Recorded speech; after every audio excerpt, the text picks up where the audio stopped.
Bapak Ibu sekalian, sebelum kita mendengarkan firman Tuhan, mari kita sekali lagi satu di dalam doa. Kita sungguh-sungguh memohon agar Roh Kudus menyingkapkan kebenaran firman Tuhan ini di lubuk hati kita yang paling dalam, menaruh iman yang kuat di sana, semakin berakar di dalam Kristus. Mari kita satu di dalam doa. Bapa kami yang bertahta di dalam kerajaan surga, kami bersyukur untuk kesempatan kami beribadah kepadamu. Kami yang ada di kantor pusat ini, kami yang ada di Sky Kupang bersama-sama Tuhan, boleh Tuhan persekutukan, dan kiranya persekutuan ini juga boleh berlangsung di dalam Roh-Mu yang kudus, menyatukan hati dan pikiran kami. Sungguh-sungguh Tuhan, kami belajar kebenaran firman Tuhan, dan firman Tuhan semakin berakar di dalam hati kami yang paling dalam.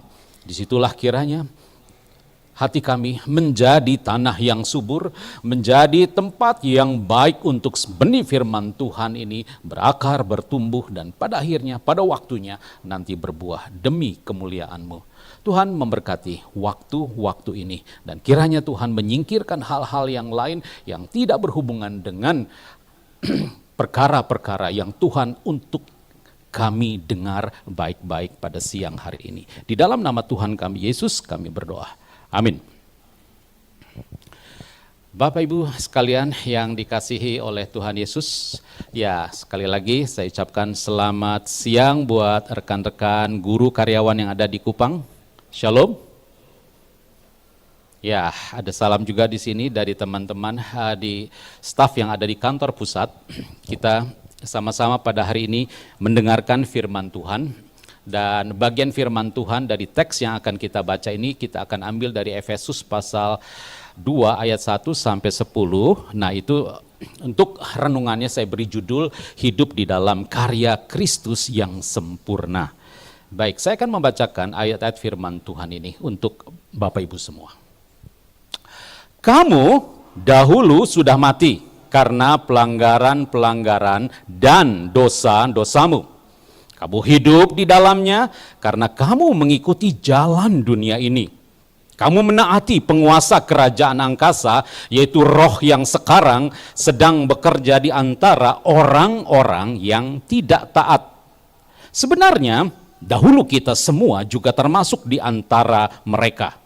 Ketika kita hidup di dalam hawa nafsu daging dan menuruti kehendak daging dan pikiran kita. Pada dasarnya, kita adalah orang-orang yang harus dimurkai, sama seperti mereka yang lain.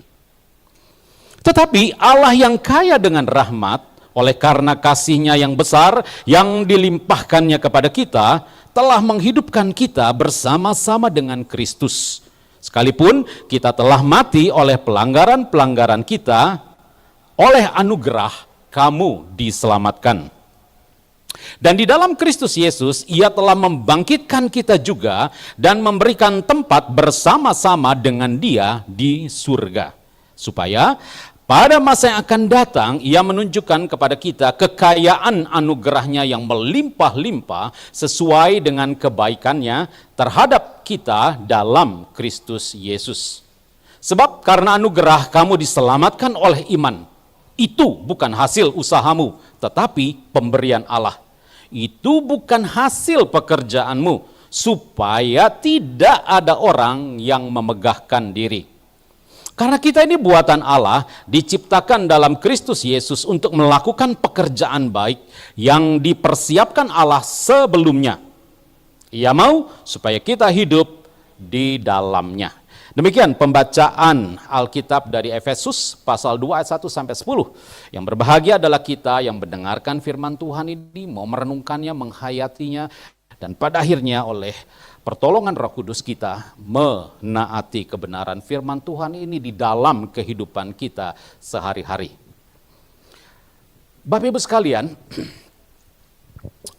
di dalam kehidupan kita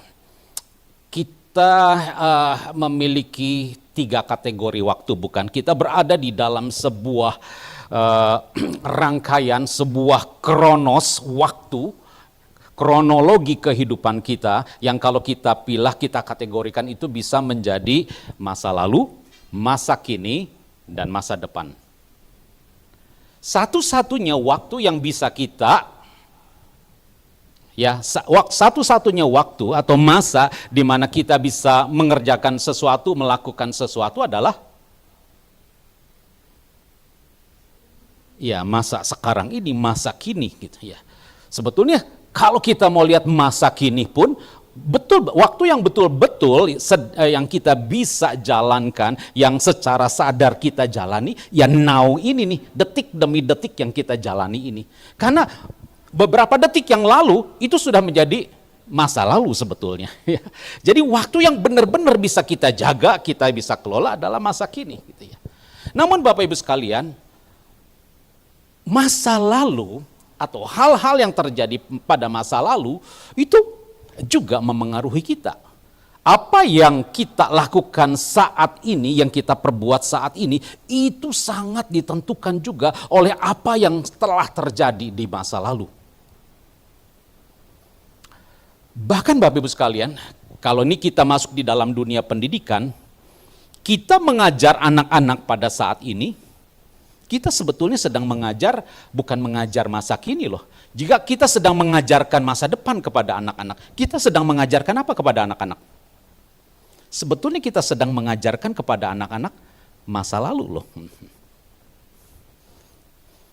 Masa lalu itu bukan hanya pelajaran sejarah Bapak Ibu sekalian. Saya mengajar fisika, mengajar rumus-rumus fisika, mengajar hukum-hukum fisika, itu adalah pemikiran-pemikiran dari orang-orang yang hidup di masa lalu.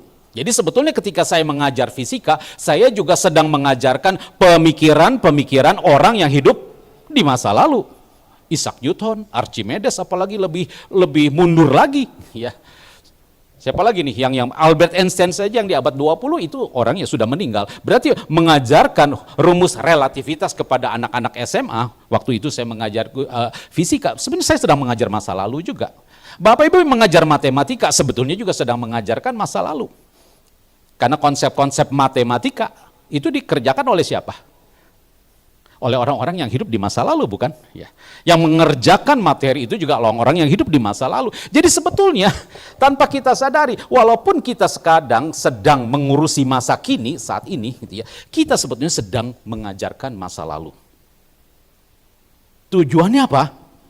Supaya dengan belajar dari masa yang lalu itu, kita bisa mengantisipasi, mempersiapkan anak-anak kita untuk hidup di masa depan.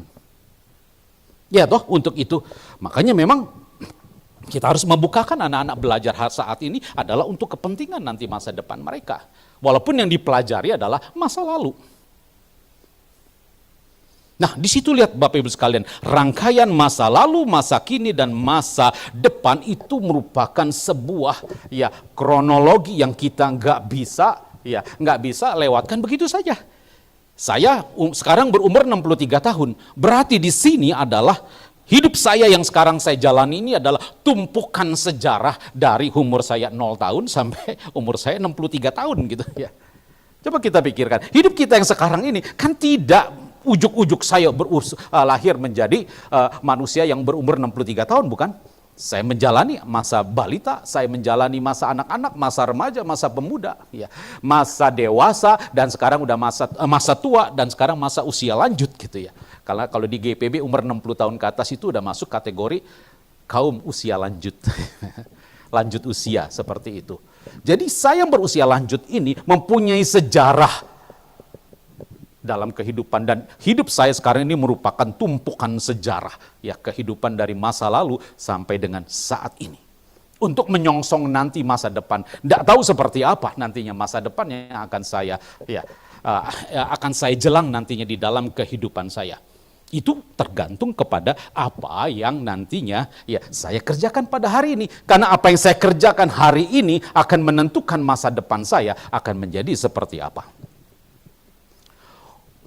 Masa lalu, masa kini, masa depan itu adalah bagian rangkaian waktu, Bapak Ibu sekalian. Nah, waktu itu bisa juga mengalir begitu saja, ya, mengalir ya dari detik ke detik, dari jam ke jam, hari ke hari, minggu ke minggu, bulan ke bulan, tahun ke tahun. Ada peristiwa-peristiwa terjadi di dalam rentetan perjalanan waktu itu. Waktu yang kita lihat sebagai rangkaian peristiwa semacam itu disebut sebagai kronos. Ya, itu waktu itu disebut kronos. Makanya kalau peristiwa-peristiwanya kita urutkan, nih misalkan di bulan Desember, kita coba melihat apa saja yang peristiwa terjadi secara nasional di Indonesia dari 1 Januari sampai dengan 30 Desember. Nah, peristiwa itu kita sebut sebagai rangkaian peristiwa dari Januari sampai Desember itu kita sebut sebagai kronologi nantinya. Ya. Nah, Bapak sekalian, ada momen-momen di mana di dalam rangkaian waktu yang berjalan semacam itu, ada peristiwa-peristiwa yang begitu bermakna di dalam kehidupan kita. Mungkin pada saat itu kita mengalami sukacita bagi yang berkeluarga, yang sudah menunggu kehadiran anak sudah 5 tahun kemudian dapat anak. Wow, itu menjadi sebuah waktu yang spesial seperti itu. Bapak Ibu yang nantinya ya saat ini yang anak mungkin bagi beberapa orang yang sebagian besar daripada Bapak Ibu kan sedang menanti jodoh gitu ya. Dan pada waktu itu kemudian Bapak Ibu menemukan jodoh yang tepat gitu ya. Pria atau wanita yang Tuhan hadirkan di dalam kehidupan Bapak Ibu dan Bapak Ibu jatuh pada cinta pertama. Nah, mengalami cinta pertama itu bagian juga dari kairos, hal yang spesifik, hal yang khusus terjadi. Pada tanggal 8 yang lalu Bapak Ibu sekalian, Bapak Ibu juga kepala sekolah men-sharingkan tentang pembelajaran yang mendalam.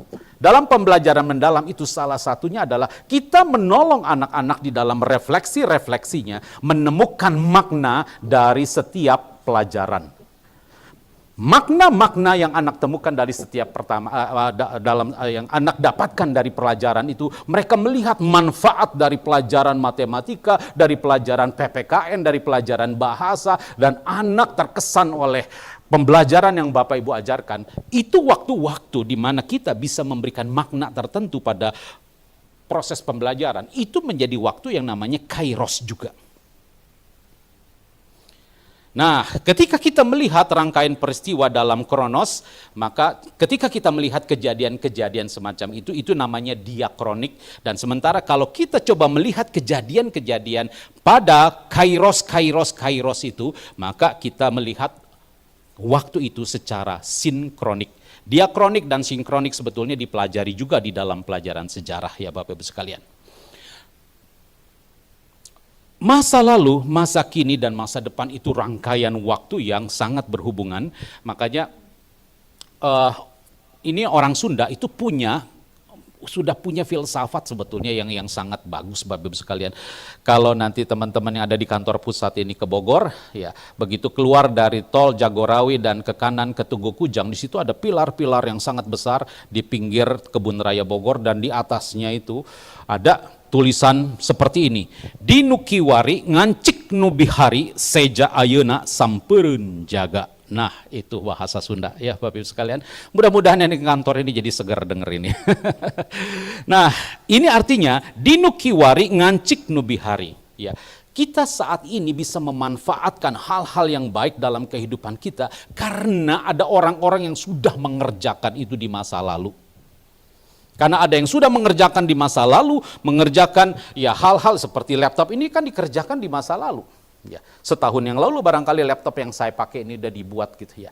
Dan saya bisa memanfaatkan laptop ini. Jadi apa yang kita gunakan saat ini entah alat-alat elektronika, entahkah seperti kemerdekaan yang kita nikmati ini kan akibat perjuangan para pahlawan yang berjuang di masa lalu. Ya, itu namanya dinukiwari ngancik nubihari. Seja ayeuna sampereun jaga. Dan kita yang hidup saat ini mengerjakan bagian kita, peran kita adalah dalam rangka mengantisipasi masa depan. Sampereun jaga menghampiri masa depan nantinya. Kita lihat masa lalu, masa kini, dan masa depan itu saling berhubungan. Walaupun Bapak Ibu sekalian, yang kita kerjakan ini saat ini adalah berkaitan dengan present time. Kalau Bapak Ibu mengajar bahasa Inggris, itu dalam present times kita bisa memaknai waktu itu dalam rangka present. Ya, ada presence-nya, ada present continuous, ada present perfect, ada present perfect continuous. Dan kalau ini di dalam sebuah kalimat ada kata tense-nya gitu ya Bapak Ibu sekalian. Kalau, waduh sayangnya dulu bahasa Inggris nggak diajarin pengertian tentang konsep waktunya sih ya. Dulu waktu belajar bahasa Inggris langsung dihadapannya pada rumus saja, rumus kalimatnya. Tapi nggak diajarkan bagaimana memaknai gitu ya present time ini. Ya, kalimat-kalimat itu sebetulnya hanya penolong saja Bapak Ibu sekalian. Nah, Bapak Ibu sekalian, ketika kita masuk ke dalam perikop yang kita sudah pelajari tadi Bapak Ibu sekalian, konsep waktu masa lalu, masa kini, dan masa depan pun ada di dalam bacaan kita tadi. Masa lalu itu digambarkan di dalam ayat 1-3 oleh Rasul Paulus. Ya. Untuk masa kininya, ini lebih banyak ayatnya. Dari ayat 4, 5, 6, kemudian 8, 9, 10. Jadi lebih banyak nih. Ya. Berarti artinya yang present times di sini memang, ya ini menjadi perhatian kita nih. Ya lebih banyak di sini. Dan kemudian untuk masa depan cuma dikasih satu ayat saja, yaitu ayat yang ke-7. Ada masa lalu, masa kini, dan masa depan. Bagaimana kita memaknai ya kategori waktu ini di dalam perspektif, dari perspektif Kristen kita? Tetap perspektif yang umum itu berlaku. Tetap perspektif yang tadi kita sudah bicarakan di slide sebelumnya Bapak Ibu sekalian, itu adalah kategori waktu yang kita juga perlu pahami. Masa lalu Bapak Ibu sekalian sebagai yang disampaikan atau dijelaskan oleh Rasul Paulus di dalam ayat yang ke-1 dan ke-3 itu membicarakan tentang kondisi kehidupan kita ketika kita menjalankan kehidupan kita ini di luar Yesus. Di luar iman percaya kita kepada Yesus. Di luar persekutuan kita dengan Yesus. Makanya ada bagian-bagian ayat Alkitab yang mengatakan bahwa orang yang belum menerima Yesus disebut sebagai orang luar. Nanti yang menerima Yesus disebut sebagai orang dalam, ordal nantinya ya Bapak Ibu sekalian. Nanti ada ayat-ayat yang mengatakan seperti itu. Nah Bapak Ibu sekalian, apa yang disampaikan oleh Rasul Paulus ketika bicara tentang masa lalu hidup di luar Yesus? Pertama, mati karena pelanggaran dan dosa. Seseorang itu menaati penguasa kerajaan angkasa. Orang itu hidup di dalamnya, hidup di dalam hawa nafsu dan kedagingan, mengikuti jalan dunia ini, dan termasuk orang-orang yang harus dimurkai. Jadi setiap orang yang di luar Yesus, katakanlah bahkan orang itu tidak melakukan kejahatan sama sekali, tapi karena orang itu hidup di luar Yesus, menolak Yesus apalagi, maka dia sudah berada di bawah murka Allah, sudah di bawah penghukuman, karena dia hidup di luar Kristus. Ini adalah sebuah isu yang sangat penting Bapak Ibu sekalian. Ya, ketika kita membicarakan tentang hal ini adalah sesuatu yang sangat fundamental di dalam kekristenan untuk kita memahami bahwa di luar Kristus inilah kondisinya. Ketika seseorang berada di luar Yesus, maka dia adalah budak dari dosa. Agustinus menyebut kondisi semacam itu non posse non peccare, tidak bisa untuk tidak berdosa. Apapun yang dilakukan orang itu pasti nilainya di hadapan Tuhan dosa, dosa, dosa.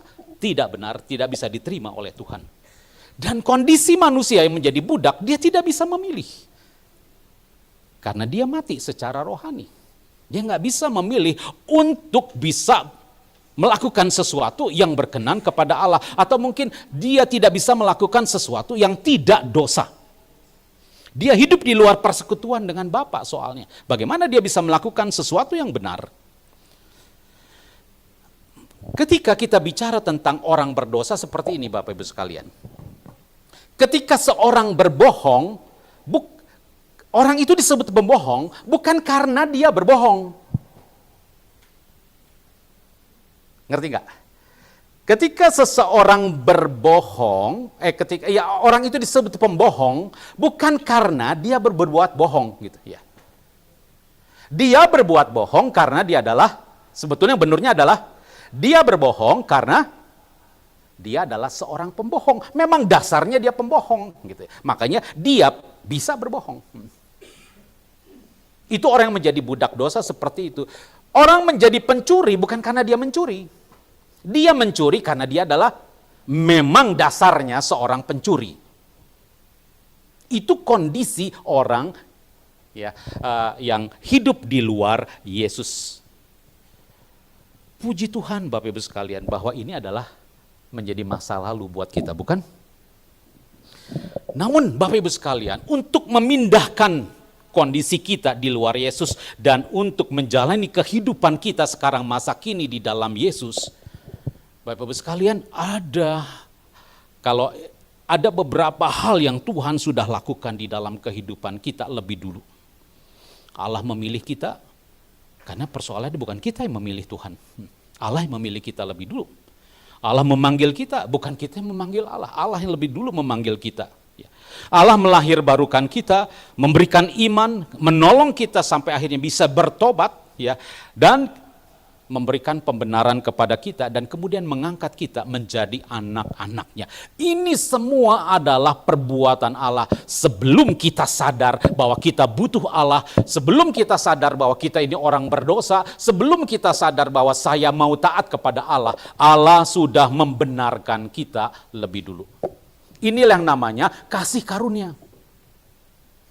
Sehingga ketika kita menjadi orang percaya dan masuk menjadi orang dalam dan menikmati hidup persekutuan dengan Tuhan pada saat ini, kita harus ingat sepenuhnya, kita ini mendapatkan itu semua karena kasih karunia. Tidak ada andil sedikit pun kita untuk bisa menjadi anak Allah yang diadopsi oleh Allah. Bagi Bapak Ibu yang punya anak, coba pikirkanlah, apakah anak itu lahir di keluarga kita dan kita seorang ibu kemudian melahirkan anak, gitu ya. Apakah ada peran dari anak itu sehingga anak itu kemudian menjadi anak kita? Saya punya 2 anak, Kesia dan Eloy. Anak ini, mereka menjadi anak saya bukan atas kemauan mereka, bukan atas pilihan mereka, bukan atas kesadaran mereka untuk menjadi anak-anak kami.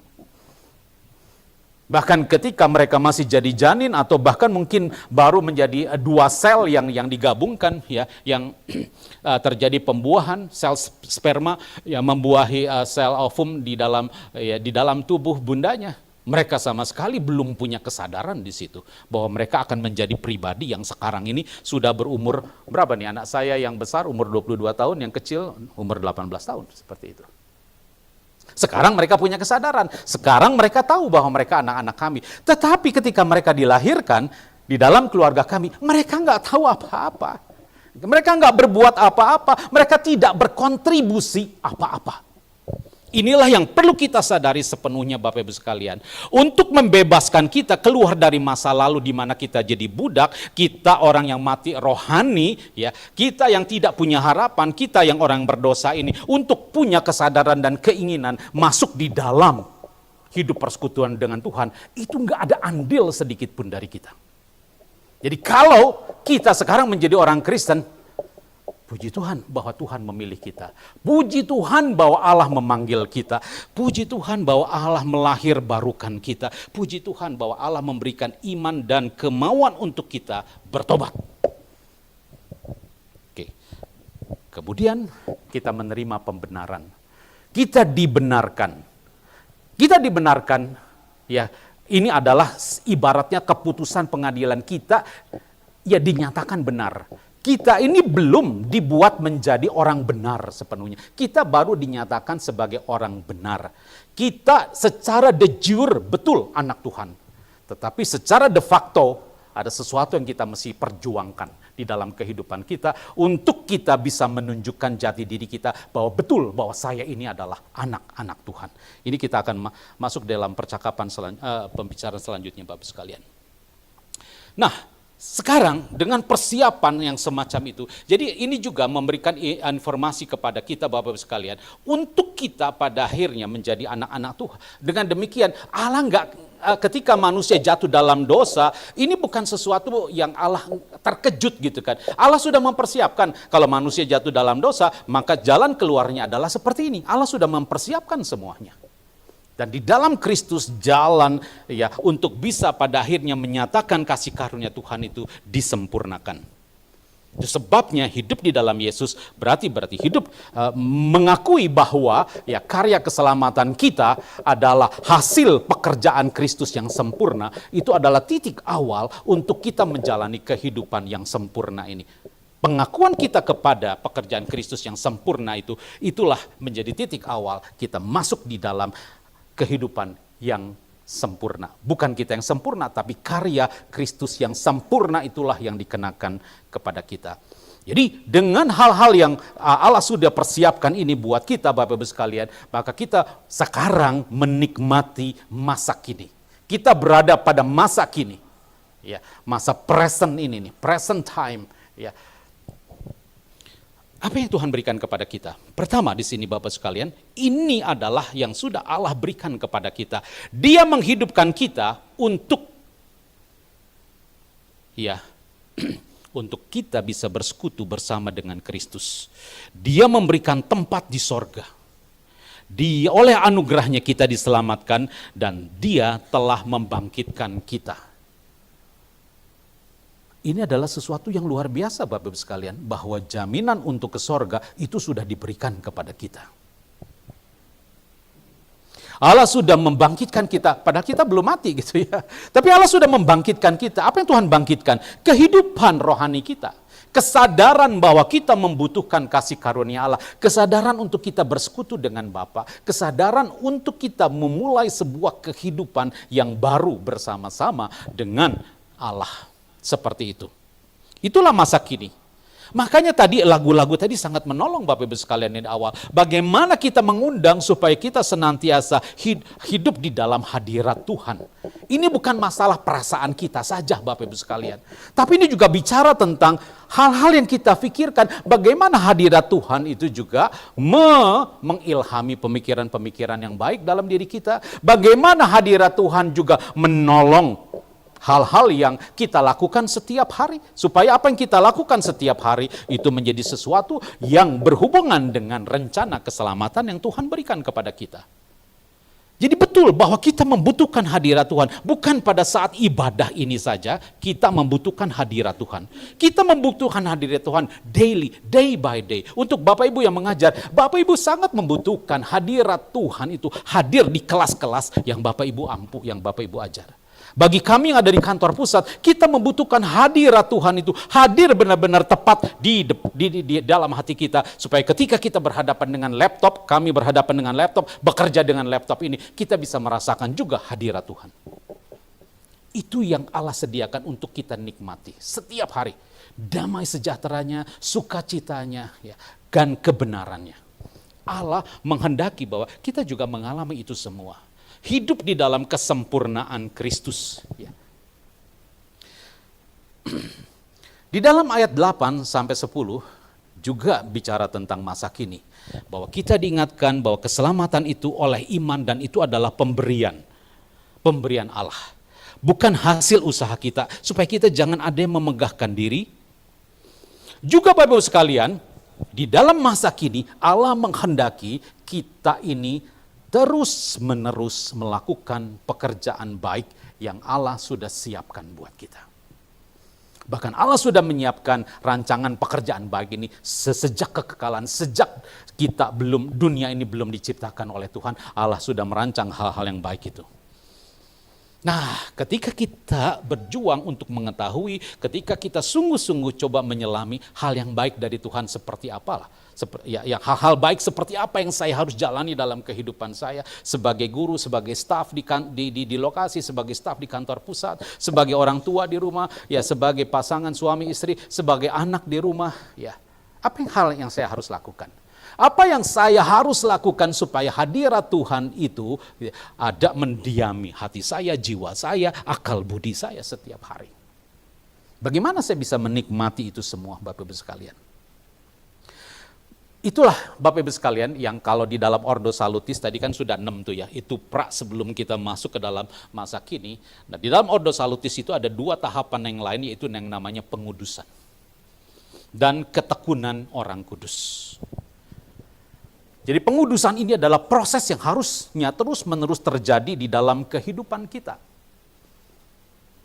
Ya, bagaimana kehidupan kita ini pertama tentu saja dipisahkan dari hal-hal dari perbuatan-perbuatan dosa. Ya, kita melakukan secara moral hal-hal yang baik. Tapi pengudusan bukan hanya berbicara tentang masalah moralitas. Pengudusan itu juga berbicara tentang bagaimana kehidupan kita ini day by day kita persembahkan sebagai persembahan yang hidup, yang kudus dan yang berkenan kepada Allah. Bagaimana saya mempersembahkan hidup saya, pikiran saya, perasaan saya, motivasi saya, pekerjaan saya, kemauan saya kepada Allah.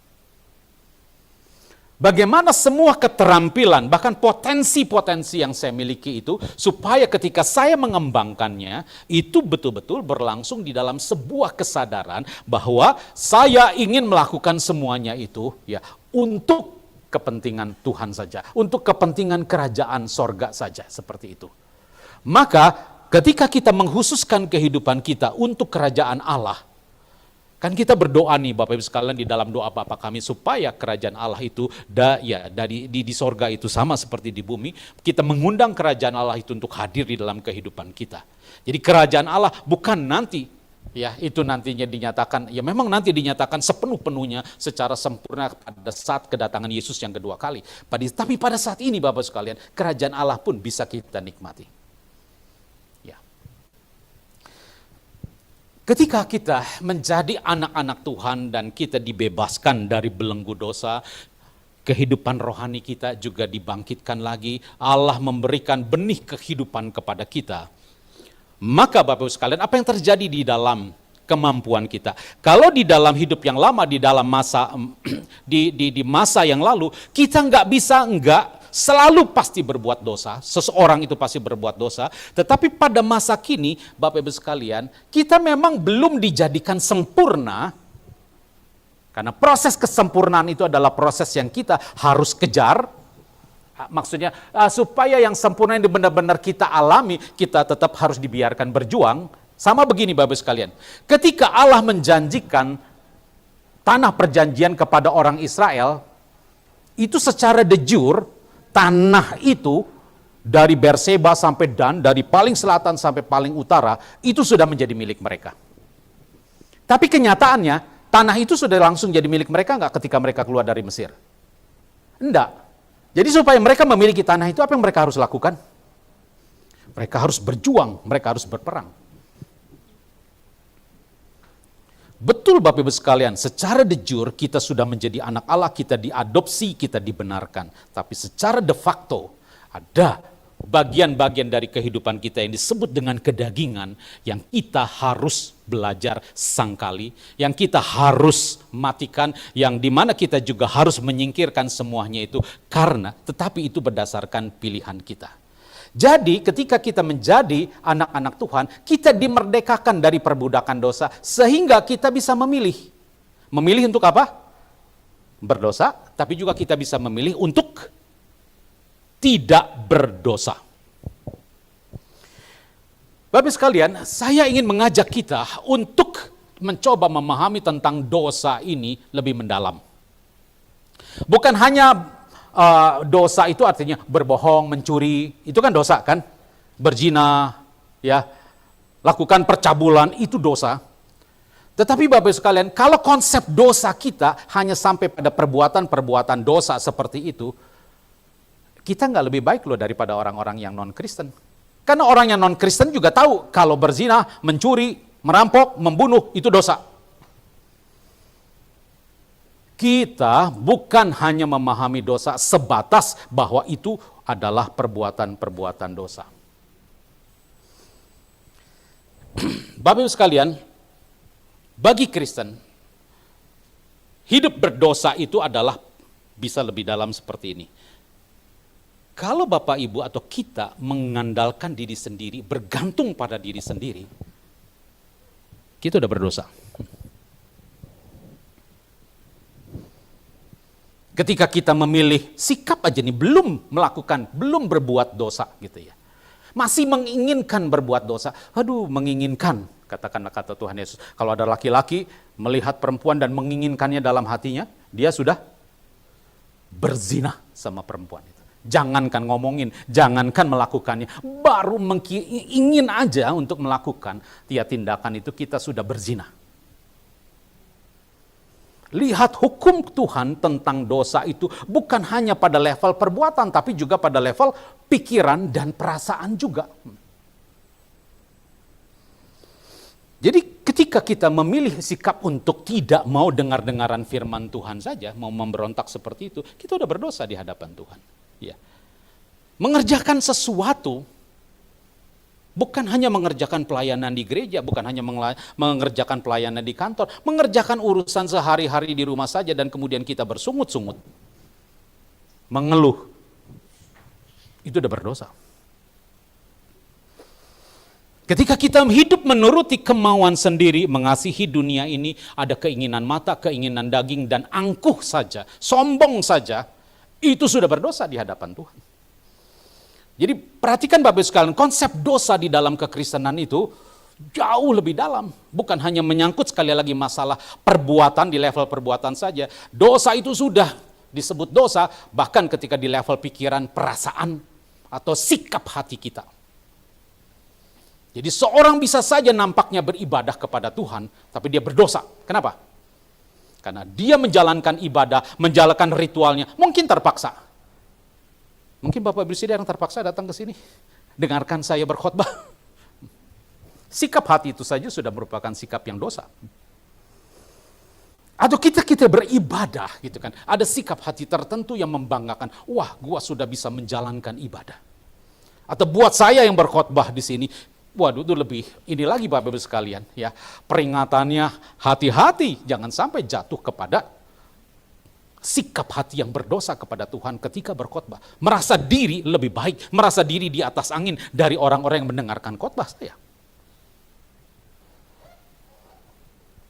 Perhatikan dosa di dalam kekristenan itu jauh lebih mendalam. Ya, ketika kita menyangkali iman, tidak setia, memilih tetap hidup cemara. Kita bisa memilih ini Bapak Ibu sekalian. Kalau orang yang tinggal di masa lalu, mau nggak mau pasti memilih ini semua. Tapi sebagai orang yang sudah dimerdekakan, kita bisa posse non pecare, kita bisa memilih untuk tidak berdosa, kita bisa memilih setiap saat bergantung kepada kasih karunia Allah. Bukan hanya masalah urusan keselamatan, bukan hanya urusan masa depan yang sulit, bukan hanya mungkin kita bergantung kepada Tuhan ketika kita berhadapan dengan hal-hal perkara-perkara yang kayaknya mustahil untuk kita kerjakan. Tetapi kita belajar bergantung juga kepada Tuhan untuk hal-hal yang sederhana. Memilih untuk taat, selalu bersyukur, hidup turut kehendaknya, mengasihi Allah secara total. Kasihilah Tuhan Allahmu dengan segenap hati dan dengan segenap jiwamu dan dengan segenap akal budimu dan dengan segenap kekuatanmu. Kita bisa memilih ini. Dan inilah kekristenan, mengasihi Allah secara total. Ketika kita mengasihi Allah hanya dengan perasaan kita saja, mengasihi Allah mungkin dengan pikiran saya saja, mengasihi Allah dengan, ya mungkin kita menganggap ya perbuatan-perbuatan yang kelihatan aja gitu ya. Padahal sebetulnya hatinya jauh dari Allah. Itu bukan ibadah, itu bukan kekristenan, itu bukan ibadah yang benar. Ya. Kita masih kalau tidak menjalani ibadah kita secara total kepada Tuhan, mengasihi Allah secara total, maka kita sebetulnya berada di dalam kondisi yang pecare, berdosa. Posse non pecare, posse pecare itu adalah pilihan yang kita bisa ambil.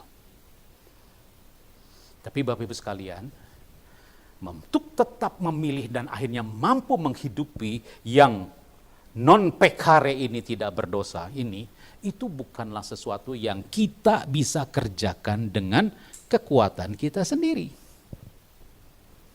Itu sebabnya kita harus menyatakan kebergantungan kita kepada kasih karunia. Supaya saya bisa selalu memilih perkara-perkara yang non pecare ini.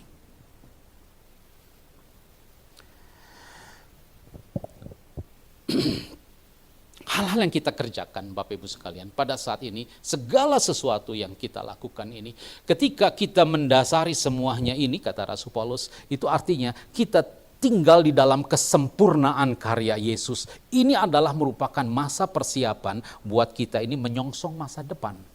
Ya, untuk kita tinggal nantinya bersama dengan Tuhan Yesus di dalam kekekalan. Menyongsong kondisi yang baru di mana pada saat itu ketika Allah sudah mengubah dunia ini dan memberikan kepada kita tubuh yang baru, maka pada saat itulah kita diberikan terhadap dosa ini kondisi yang baru menurut Agustinus yang namanya non posse peccare. Kita nggak bisa lagi berbuat dosa. Nggak usah memilih. Ya, kita enggak akan lagi memilih untuk bisa berdosa lagi karena Tuhan sudah membuat kita, mengubah kita menjadi orang yang tidak bisa berbuat dosa lagi. Dan pada saat itulah Bapak Ibu sekalian, kita bisa menikmati, ini di ayat yang ke-7, kekayaan kasih karunia yang melimpah sesuai dengan kebaikannya. Saat ini Bapak Ibu sekalian, ya kalau buat saya, seringkali saya enggak merasakan damai sejahtera. Karena seringkali saya dikuasai oleh ego saya. Seringkali saya kehilangan sukacita di dalam pekerjaan saya, dalam pelayanan saya. Kenapa? Ya, karena saya suka mengandalkan diri saya sendiri. Kenapa saya tidak bisa menikmati kekayaan kasih karunia Allah terus menerus sepanjang hari? Kenapa saya nggak menikmati hadirat Tuhan setiap hari? Karena saya membatasi pekerjaan Tuhan ini, keterlibatan Tuhan dalam hidup saya hanya pada area-area tertentu saja. Masa lalu memang sudah diselesaikan oleh Kristus, tapi Bapak Ibu sekalian, ada tanggung jawab kita terhadap masa lalu kita yang berdosa. Apa yang kita harus lakukan? Ketika Roh Kudus menyadarkan kita tentang dosa-dosa kita di masa lalu, Bapak Ibu sekalian, kita harus punya kerendahan hati mengakui dosa-dosa itu. Kata Rasul Paulus, telanjangilah dosa-dosa itu. Jangan sembunyikan. Betul kita sudah diadopsi menjadi anak-anak Allah. Tetapi untuk maju di dalam kehidupan beriman, kehidupan kekristenan yang berbuah nantinya, itu akan sangat dihambat oleh masa lalu yang belum kita akui, yang belum kita telanjangi, yang belum kita bereskan. Bapak Ibu sekalian, di dalam ilmu psikologi, ini ada Bu Natalia, tahu persis gitu ya. Kalau ada masa lalu yang traumatik di dalam kehidupan seseorang itu, maka kehidupan yang traumatik itu betul nggak akan menghambat pertumbuhan mental dari seseorang itu. Dan caranya untuk mengalami kesembuhan adalah dengan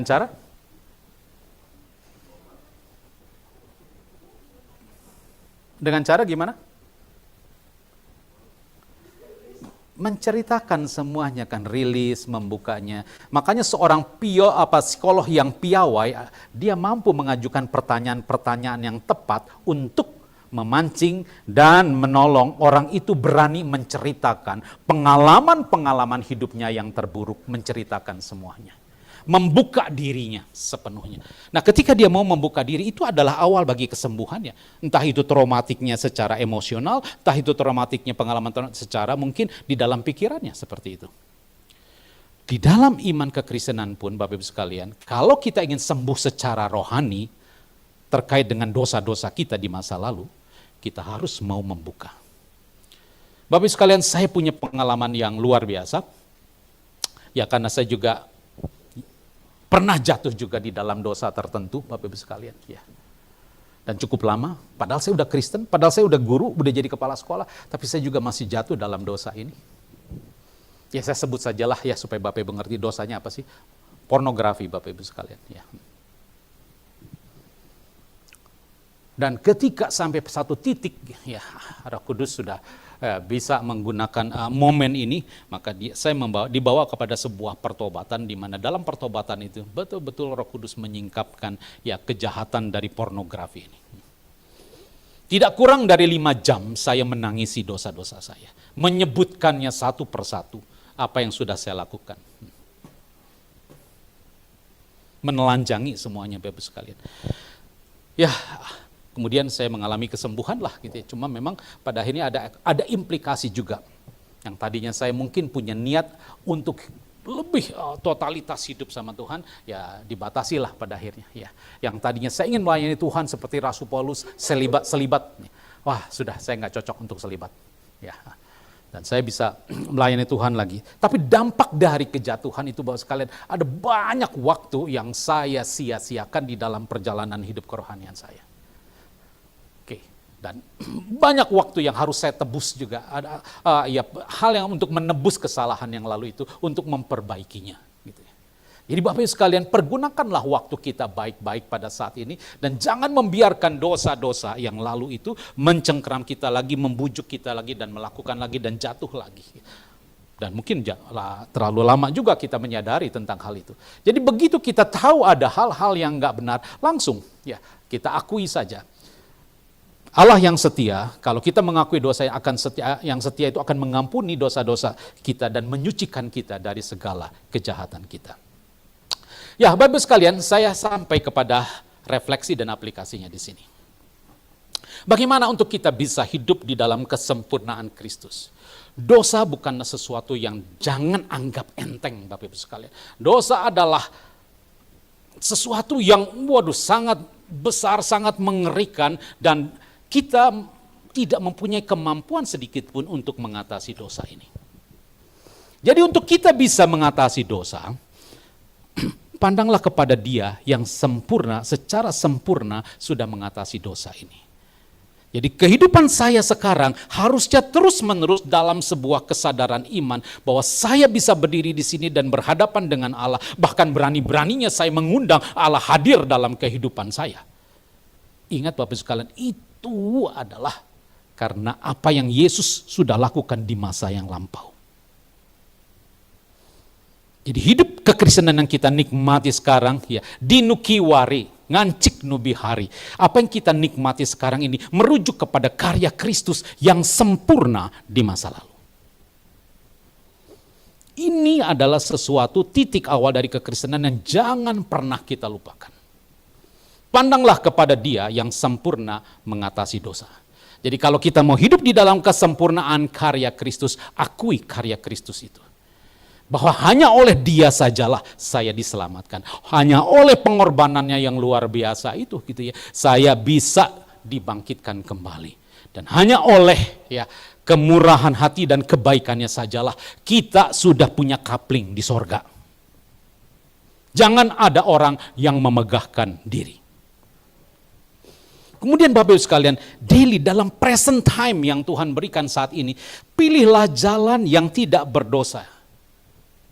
Yang non pekare, kita bisa pose non pekare, kita bisa memilih yang tidak berdosa. Setiap saat kita bisa memilih Bapak Ibu sekalian. Asalkan kita mau menyatakan ketergantungan kita kepada Tuhan. Saya punya kelemahan yang sangat akut Bapak Ibu sekalian dalam hal kesabaran. Ya, jadi teman-teman di sini mungkin sudah bisa melihat bagaimana kalau saya nggak sabar gitu. Bapak Ibu sekalian ya, seperti itu. Saya berjuang setiap hari bagaimana memohonkan supaya kesabaran Kristus itu terimpartasi, bekerja di dalam kehidupan saya.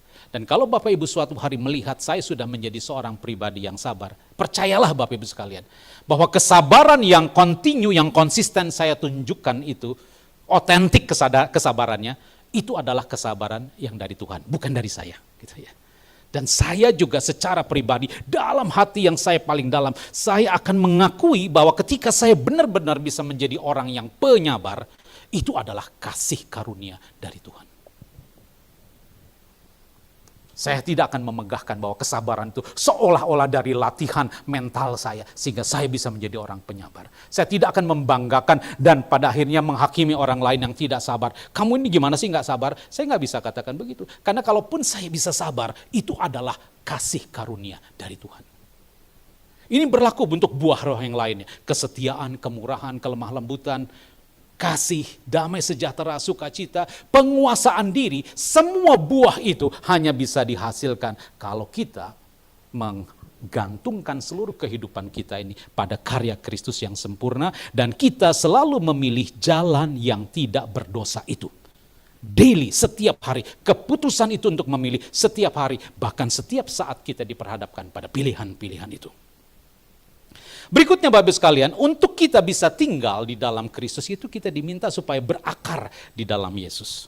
Semakin rendah hati di hadapan Allah. Nah, bicara tentang kerendahan hati di sini Bapak Ibu sekalian, saya ada 3 contoh di sini dari Daud, Paulus, dan Yesus. Dari Daud. Daud di awal kehidupannya sebagai orang yang dipilih Tuhan, baik-baik saja gembala, ya tidak ada cerita-cerita tentang sesuatu yang berdosa yang dilakukan oleh Daud. Tapi Daud adalah orang berdosa, sama seperti kita semua. Dosa Daud itu baru diceritakan di akhir kehidupannya, menjelang akhir kehidupannya, ketika dia sudah sukses menjadi raja, ya, ketika dia mungkin sudah di usia tua. Di situ dia melakukan banyak kesalahan, beberapa kesalahan lah ya. Dan salah satu kesalahan yang paling fatal adalah dia berzina dengan Batseba dan kemudian yang merancangkan pembunuhan terhadap suaminya Uria. Makanya sampai akhir hidupnya Batseba itu bukan disebut sebagai istrinya Daud, tapi istrinya Uria. Ya, walaupun Daud kemudian ketika Uria mati mengambil Batseba menjadi istrinya. Tapi di dalam catatan Alkitab selalu disebutkan Batseba istrinya Uria, bukan istrinya Daud. Daud bukan pemilik sah, ya, bukan suami yang sah. Jadi, tapi Daud disebut sebagai orang yang berkenan kepada Allah. Apa yang membuat Daud berkenan kepada Allah? Bukan karena dia seorang raja, bukan karena dia pintar perang, Bapak Ibu sekalian. Ya. Bukan karena Daud itu menghasilkan, menuliskan banyak mazmur. Makanya kitab Mazmur suka disebut sebagai kitabnya Daud. Ya, seperti itu. Daud menjadi orang yang berkenan kepada Allah, bukan pada semua perkara itu. Bukan dia disebut hebat, ya, orang yang berkenan kepada Allah bukan karena kehebatan-kehebatan yang sering menjadi ukuran dari manusia. Jago perang, menang perang, jadi raja, punya kekayaan, punya banyak istri, katakanlah seperti itu. Semua itu sampah di mata Tuhan. Saya punya keyakinan Bapak Ibu sekalian, ya Daud menjadi pribadi yang berkenan kepada Tuhan adalah ketika Daud berbuat dosa yang memalukan itu, pertobatan Daud itu benar-benar. Daud sungguh-sungguh bertobat. Dia membuat lagu, mazmur. Dan lagu pertobatannya itu, pengakuan dosanya itu dinyanyikan sama umat. Dia begitu membuka dirinya dan dia benar-benar ya menunjukkan sebuah pertobatan yang serius terhadap kesalahannya itu. Ketika Daud buat kesalahan yang kedua, Daud tidak mencari solusi kepada orang-orang pintar. Daud tidak pergi ke dugem gitu kan untuk mencari ketenangan hatinya. Tapi Daud datang kepada Tuhan sendiri. Walaupun memang dihajar sama Tuhan, tapi dia datang kepada Tuhan. Lebih baik aku dihajar sama Tuhan daripada aku melarikan diri dari Tuhan. Itulah yang membuat Daud berkenan kepada Allah. Karena di dalam kejatuhannya yang paling memalukan itu, Daud tidak lari kemana-mana, tapi Daud larinya kepada Tuhan. Inilah pelajaran yang pertama Bapak Ibu sekalian. Ketika kita mau hidup berkenan kepada Tuhan, ya, cari solusi terhadap masalah dosa kita. Jangan kepada siapa-siapa. Datanglah kepada Tuhan, datanglah kepada Yesus. Karena Yesus sudah mengerjakan, sudah menuntaskan dampak dari dosa itu ya di atas kayu salib. Jadi datanglah kepada Yesus di dalam di dalam iman kita untuk mencari solusinya. Yang kedua Bapak Ibu sekalian adalah Rasul Paulus. Beda dengan, ini ada sedikit terbalik antara Daud dengan Rasul Paulus. Rasul Paulus memulai kehidupan kekristenannya dengan melakukan sesuatu yang pada akhirnya seumur hidup dia sesalkan. Yaitu dia menganiaya jemaat Kristen. Dia pikir menganiaya jemaat Kristen itu adalah tahapan ibadah kepada Allah yang berkenan, Allah buat senang karena dia menganiaya orang Kristen. Tapi kemudian ditangkap oleh Tuhan Yesus. Di dalam perjalanannya, Bapak Ibu sekalian, Rasul Paulus menulis 3 kali, ya, untuk mencoba, kita bisa melihat di sini perkembangan pemahaman Rasul Paulus terhadap dosanya itu. Pada surat yang di 1 Korintus itu ditulis oleh Rasul Paulus ketika dia berumur sekitar 50 tahun. Pada saat itu dia membandingkan dirinya dengan para rasul. Dan terhadap para rasul itu, Rasul Paulus menempatkan dirinya sebagai orang yang paling hina. Kenapa dia menempatkan diri yang paling hina? Karena dia sudah pernah menganiaya jemaat Tuhan. Ya, pikir itu ibadah kepada Allah. 5 tahun kemudian, dia membuat surat kepada jemaat Efesus. Nah, yang bagian suratnya itu kita baca pada saat ini. Yaitu ketika Rasul Paulus berumur 55 tahun. Sekali lagi Rasul Paulus mengadakan perbandingan dirinya, tapi kali ini dia tidak membandingkan dengan para rasul, tetapi dia membandingkan dirinya dengan orang-orang kudus. Dan ketika dia membandingkan dengan orang-orang kudus, dia menempatkan dirinya, aku yang paling hina dari orang-orang kudus ini. Beda ya, yang pertama dia membandingkan dirinya dengan siapa? Dengan para rasul. Kalau para rasul ini levelnya siapa nih? Kalau para rasul itu levelnya paus gitu. Dia membandingkan dirinya dengan paus-paus, dengan dengan Eporus kalau di HKBP ya. Atau mungkin kalau di ini gereja lain mungkin dengan ketua-ketua sinode barangkali ya. Dan ketika dia membandingkan dirinya dengan mereka semua, akulah yang paling hina. Gitu, ya. Yang kedua, ketika umurnya bertambah 55 tahun, kesadarannya tentang dirinya sebagai orang berdosa itu semakin dalam lagi. Jadi ketika dia membandingkan dirinya, sekarang dia membandingkan dirinya dengan kita-kita ini orang-orang kudus, orang-orang percaya pada umumnya. Dan di antara mereka, akulah yang paling hina, karena dia merefer lagi, karena aku pernah menganiaya jemaat Tuhan. Jadi kesadarannya tentang dosa itu semakin dalam. Semakin dekat dia dengan Tuhan, semakin dalam kesadarannya tentang dosa itu. Dan semakin dalam kesadarannya tentang dosa, dia semakin rendah hati di hadapan Tuhan. Dan semakin rendah hati di hadapan Tuhan, ya, dia bisa merasakan kasih karunia Tuhan itu semakin melimpah dalam kehidupannya. Ketiga, Bapak Ibu sekalian, Rasul Paulus bikin perbandingan lagi. Yaitu ketika umurnya 60 tahun, jadi 5 tahun kemudian. Kali ini tulisannya itu ada di kitab Timotius. Sekali lagi dia melakukan perbandingan. Tapi untuk yang ketiga kali dia melakukan perbandingan, bukan dengan para rasul, bukan dengan orang kudus, tapi dia membandingkan dirinya dengan orang-orang berdosa. Dan di antara orang-orang berdosa itu, akulah yang paling berdosa. Makin sadar ya tentang keberdosaannya. Bapak Ibu sekalian, di dalam perjalanan hidup kita tentang kesadaran kita tentang dosa itu, kita bisa belajar dari kedua orang ini. Ketika kita melihat lagi masa lalu kita yang kelam, kita seharusnya makin sadar bahwa saya adalah orang-orang berdosa yang beroleh kasih karunia dari Tuhan. Yang ketiga, kita belajar dari Yesus. Yesus dalam kondisi yang tidak berdosa, turun menjadi tidak menganggap kesetaraan dengan Allah itu sebagai milik yang harus dipertahankan, mengosongkan dirinya, menjadi seorang hamba, menjadi manusia, dan dalam keadaannya sebagai manusia dia merendahkan dirinya, taat sampai mati, bahkan sampai mati di atas kayu salib. Kalau Daud dan Rasul Paulus itu merefer kepada masa lalu yang berdosa, sehingga pada masa kini dia mengerjakan tugasnya untuk, ya katakanlah dia mengakui kesalahannya, dia bertobat, dia menebus kesalahan-kesalahannya.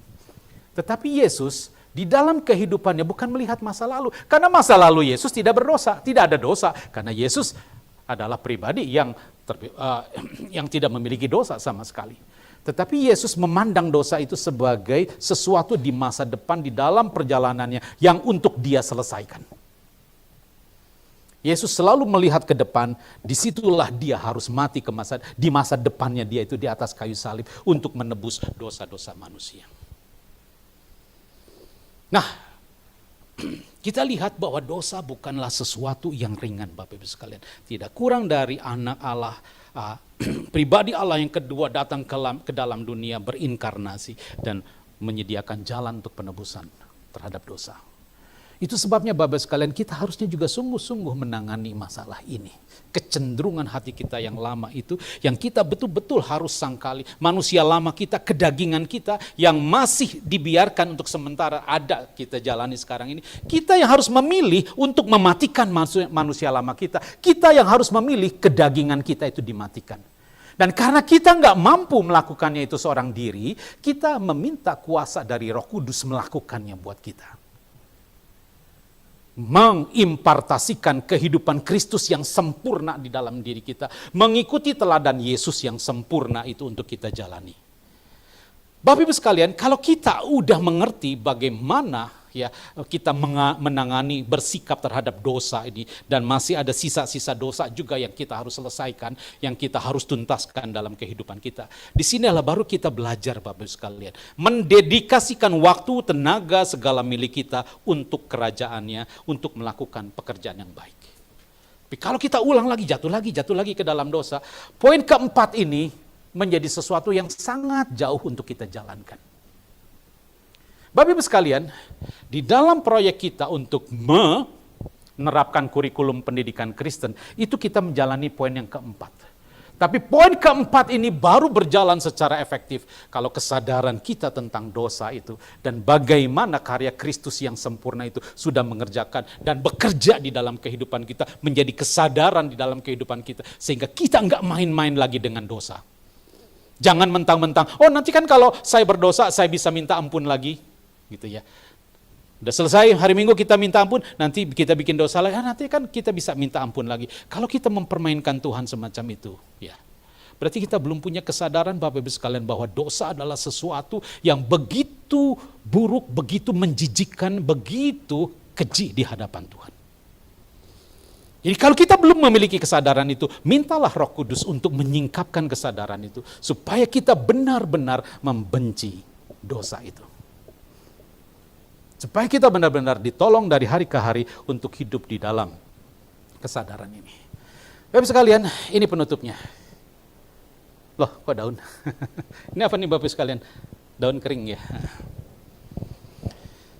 Ya, Bapak sekalian, ini ada ceritanya panjang nih daun ini. Daun ini udah saya simpen 3 atau 4 tahun kali. Oke, daun ini jatuh ketika saya jalan di Kebun Raya Bogor. Dan ketika saya lagi membaca buku, daun ini tetap jatuh tepat di atas buku saya. Sayang juga nih daunnya dibuang, buat kenang-kenangan, saya simpen gitu ya. Tadi pagi daun ini ada di tong sampah. Loh, kok dibuang? Jadi saya ambil lagi dari tong sampah. Saya kemudian dapat inspirasi. Nah, saya akan pakai ini untuk ilustrasi, untuk bagian penutup dari khotbah saya hari ini. Jadi ini baru idenya tadi pagi nih Bapak sekalian, menghadirkan foto dari daun kering ini ya, untuk dijadikan penutup Bapak sekalian. Bapak sekalian, ini adalah suatu peristiwa yang mungkin sangat kecil dan bisa saja setiap kita mengabaikan sebuah peristiwa yang kecil ini. Tapi buat saya, peristiwa jatuhnya daun ke atas buku saya ini menjadi kairos buat saya. Menimbulkan inspirasi buat membuat sebuah tulisan. Ya, tulisannya nanti Bapak Ibu bisa baca di situs saya gitu ya. Ada insight yang sangat saya dapatkan yang sangat dalam dengan jatuhnya sebuah daun, sehelai daun dari sebuah pohon. Pohonnya juga yang mana saya nggak tahu gitu ya. Tetapi ini saya simpan terus, dan ya saat ini saya hadirkan di sini Bapak Ibu sekalian. Di dalam perjalanan hidup saya, ya memang ada kairos yang jelas, yang dimana saya bisa merasakan kehadiran Tuhan. Saya bisa merasakan panggilan Tuhan itu sudah saya yakini sejak saya kelas 5 SD, saya sudah merasakan panggilan Tuhan, ya seperti itu. Pilihan Tuhan ketika saya rasakan ketika saya masuk SMA, dan peristiwa kelahiran baru itu terjadi tahun 83 ketika saya ada di kamar kos saya, seperti itu. Momen-momen itu adalah momen-momen yang menjadi kairos di mana Tuhan hadir dalam kehidupan kita. Bisa lewat peristiwa-peristiwa yang spesifik, yang cukup besar, yang kita bisa ingat kapan tanggalnya, kapan terjadinya. Tapi bisa kairos itu terjadi lewat jatuh sehelai daun di atas buku saya seperti ini. Bapak sekalian, Tuhan ingin bahwa seluruh perjalanan kehidupan kita now, present time ini, kita mengalami kehadiran Tuhan di dalam hidup kita. Waktu-waktu di mana kita bekerja menjadi kairos-kairos yang kita ingat, yang kita syukuri. Waktu-waktu di mana Bapak Ibu bekerja sebagai guru day by day itu bukan hanya sekedar waktu kronos yang lewat begitu saja, tunggu dari minggu ke minggu dan akhir bulan nunggu gaji turun gitu ya. Tapi Bapak Ibu menikmati waktu dari hari ke hari, dari minggu ke minggu sebagai kairos-kairos. Dan di situ Bapak Ibu bisa menghadirkan pembelajaran yang bermakna juga kepada anak-anak. Sehingga kairos ini juga bukan hanya menjadi milik Bapak Ibu, waktu-waktu yang bermakna ini juga menjadi milik dari murid-murid kita, murid Bapak-Bapak Ibu di sini. Kehadiran kita di rumah juga ya, apa yang kita omongkan, apa yang kita sampaikan, bahkan mungkin candaan-candaan ringan yang kita sampaikan, itu bisa juga menghadirkan kairos. Sejauh kita sendiri merasakan kehadiran Allah itu terus-menerus di dalam kehidupan kita. Bagaimana kita bisa hidup di dalam karya Kristus yang sempurna ini, sepenuhnya adalah pilihan kita. Kita bisa memilih berdosa, jalan yang berdosa. Kita juga bisa memilih jalan yang tidak berdosa. Posse non peccare, posse peccare. Itulah posisi kita sebagai orang-orang Kristen yang hidup pada masa kini. Kiranya kasih karunia Tuhan menolong kita, memampukan kita untuk hidup sepenuhnya bagi Tuhan. Amin.